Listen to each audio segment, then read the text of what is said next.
कहानी कार्तिक मास की महिमा पात्र। 1 नारद मुनि। 2 भगवान श्री कृष्ण। 3 महर्षि वेदव्यास। 4 राजा एकलव्य। 5 अन्य देवता। स्थान स्वर्ग और पृथ्वी के बीच। दृश्य 8 स्वर्ग में नारद मुनि और देवता स्वर्ग में देवता आपस में बैठकर कार्तिक मास की महिमा पर चर्चा कर रहे होते हैं। नारद मुनि आते हैं। नारद मुनि, प्रिय देवताओं, क्या आप जानते हैं कि इस धरती पर एक ऐसा मास आया है जिसे भगवान श्री कृष्ण ने विशेष रूप से भक्तों के उद्धार के लिए माना है? इंद्रदेव। नारद मुनि, आप इस मास के बारे में और क्या बता सकते हैं? नारद मुनि, यह मास कार्तिक के नाम से प्रसिद्ध है। भगवान श्री कृष्ण ने इस मास में अपने प्रिय भक्तों को विशेष आशीर्वाद देने की घोषणा की थी। इस मास में किए गए उपायों और पूजा से मनुष्य के जीवन में सुख समृद्धि का आगमन होता है। दृश्य 2 पृथ्वी पर महर्षि वेदव्यास और राजा एकलव्य महर्षि वेदव्यास के पास आते हैं और कार्तिक मास के महत्व को जानने के लिए उनसे प्रश्न करते हैं। राजा एकलव्य, महर्षि, मुझे कार्तिक मास के महत्व के बारे में बताइए। क्या इस मास के विशेष उपाय हैं जो हमें ध्यान में रखने चाहिए?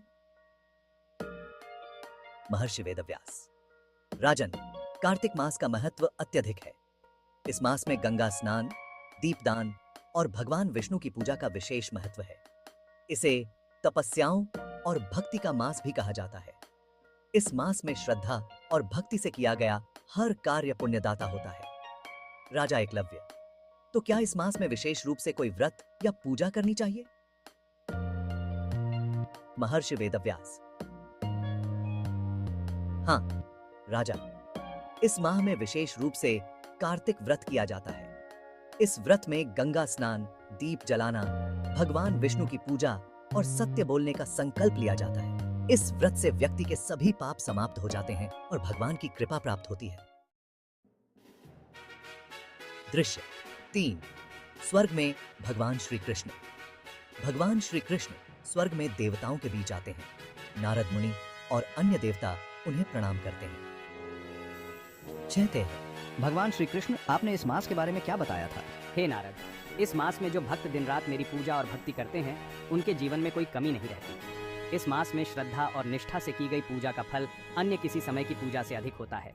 मैं स्वयं इस मास में भक्तों के बीच प्रकट होता हूँ और उनका उद्धार करता हूँ।